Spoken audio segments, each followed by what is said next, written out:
নমস্কার বন্ধুরা, Soma kitchen with travel ব্লগসে আপনাদের সকলকে স্বাগত।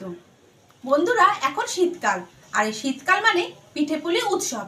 আর এই পিঠেপুলি উৎসবে আমি আজকে চলে এসেছি আপনাদের কাছে একদম নতুন ধরনের একটা পিঠের রেসিপি নিয়ে। মাত্র দুটো উপকরণ দিয়ে আমি আজকে এই পিঠেটা করে দেখাবো। তার জন্য এই দেখুন, এখানে 100 গ্রামের মতন মুগ ডাল আছে, আমি সারা রাত ভিজিয়ে রেখেছিলাম। জল ঝরিয়ে আমি নিয়ে এসেছি। আর এখন সমস্ত দোকানে কিনতে পাওয়া যায় চালের গুঁড়ো। সেটা আপনারা সেদ্ধ চালেরও কিনতে পারেন, আবার আতপ চালেরও কিনতে পারেন। এটা আতপ চালের গুঁড়ো। এই যে ভেজানো যে ডালটা ছিল সারা রাত ধরে, এটাতে যেটুকু হালকা হালকা জল লেগে আছে, এরকম একটা শুকনো কাপড়ের সাহায্যে পুরো জলটা মুছে নেব।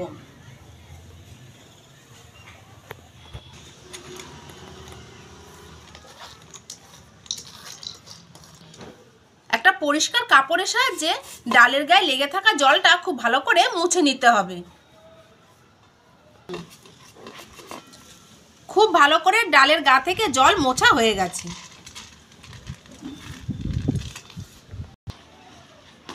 দেখুন, ডালের গা থেকে জল মোছার পর ডালটা একদম ঝরঝরে হয়ে গেছে। এবারে এই ডাল কটাকে আমি মিক্সিতে পেস্ট করে নিয়ে আসব। বন্ধুরা, আপনাদের কাছে আমি আবার চলে এসেছি এই মুগ ডালটা মেশিনে পেস্ট করে নিয়ে। আর তার সঙ্গে নিয়ে চলে এসেছি এরকম ছোট বাটি 1 বাটি উষ্ণ জল, অর্থাৎ গরম জল। এবারে মুগ ডাল বাটার সঙ্গে এই চাল গুঁড়ো মিশিয়ে মিশিয়ে আমি মেখে নেব।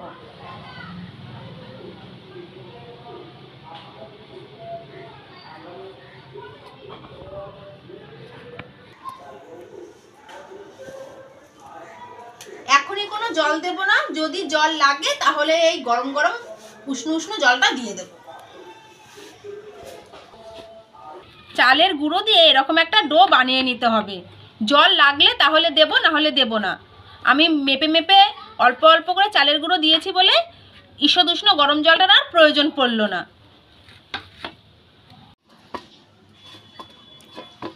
এবারে এই মুগ ডাল আর চালের গুঁড়ো ডোটা থেকে এরকম ছোট ছোট লেচি কেটে নিতে হবে। এই লেচিগুলো দিয়ে এবার আপনারা বিভিন্ন শেপ দিয়ে আর তাতে ডিজাইন করে এক একটা পিঠে বানিয়ে নেবেন। আপনারা আপনাদের পছন্দ মতন ডিজাইন করে নেবেন। আর অসুবিধা হলে এরকম একটা কাঁটা চামচের সাহায্যে এরকম এরকম করে একটু ডিজাইনের শেপ দিয়ে নেবেন।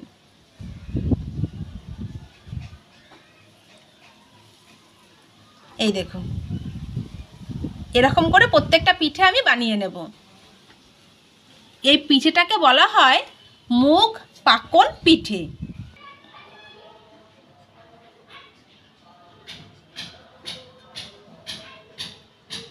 এরকম করে করে প্রত্যেকটা পিঠে আমি বানিয়ে নেব।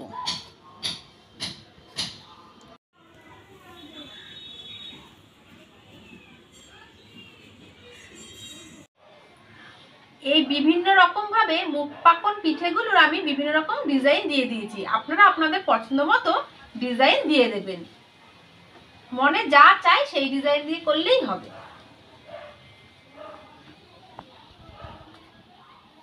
আসুন এবার মুগ পাকন পিঠেগুলো একে একে ভেজে নিই। রোজকার ঘরে ব্যবহৃত তেল দিয়েই আমি ডালের পিঠা কটা এই তেলের মধ্যে ভেজে নেব। তেল একটু গরম হতে দিয়েছি, তেল ভালোভাবে গরম হোক, তারপরে ভাজবো। তেল খুব ভালোভাবে গরম হয়ে গেছে। এবার এই গরম তেলের মধ্যে মুগ পাকন পিঠেগুলো ভেজে নেব।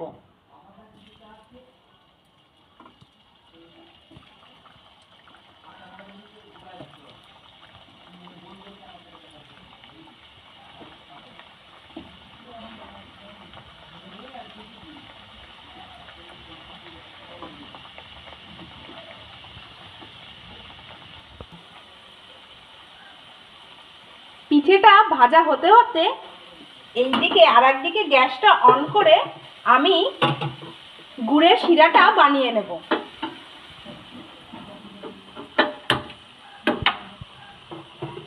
তার জন্য এরকম একটা পাত্র বসিয়ে নিলাম। পাত্রের মধ্যে ছোট বাটির 1 বাটি জল দিয়ে দিলাম। যেই বাটির মাপ বুঝে আপনারা জল দেবেন সেই বাটিরই 1 বাটি দিয়ে দেবেন এই নলেন গুড়।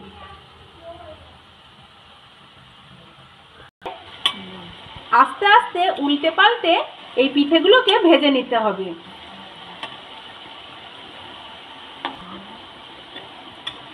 পিঠেগুলো ভাজার ফলে একটু ফুলে ফুলে উঠেছে, দেখুন খুব সুন্দর লাগছে দেখতে।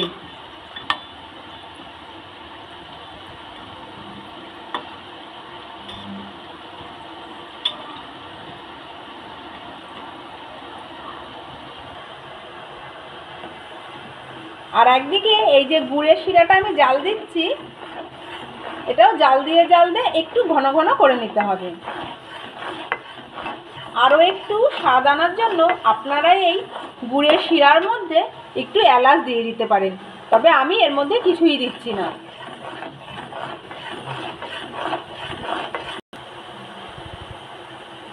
দেখুন গুড়ের শিরাটা ফুটে উঠেছে, এরকম অবস্থায় বন্ধ করে দেব গ্যাস। এর থেকে বেশি ঘন হয়ে গেলে পিঠেগুলো রসে আর চুপবে না। এই পিঠেগুলোকে খুব ভালোভাবে লাল লাল করে ভেজে নিতে হবে। খুব সোজা এই পিঠেটা করা, খুব ইজি আর সহজে এই উপকরণ দুটো সবার বাড়িতেই থাকে।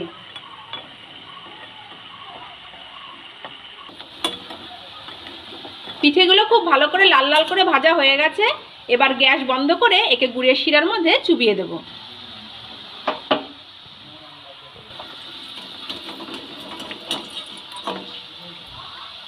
এবার এই গুড়ের শিরার মধ্যে দিয়ে দেব।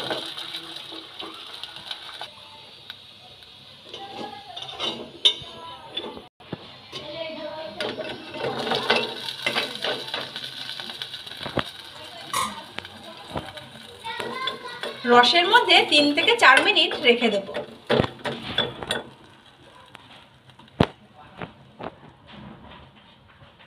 সমস্ত মুখ পাকন পিঠেগুলো এই রসে চুবিয়ে ঠান্ডা করে আমি আপনাদের কাছে নিয়ে চলে এসেছি।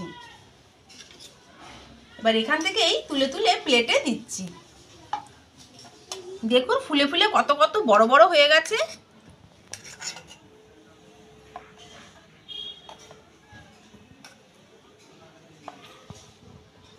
কত সুন্দর দেখতে লাগছে দেখুন। এবার এখান থেকে একটা খেয়ে দেখছি কেমন হয়েছে।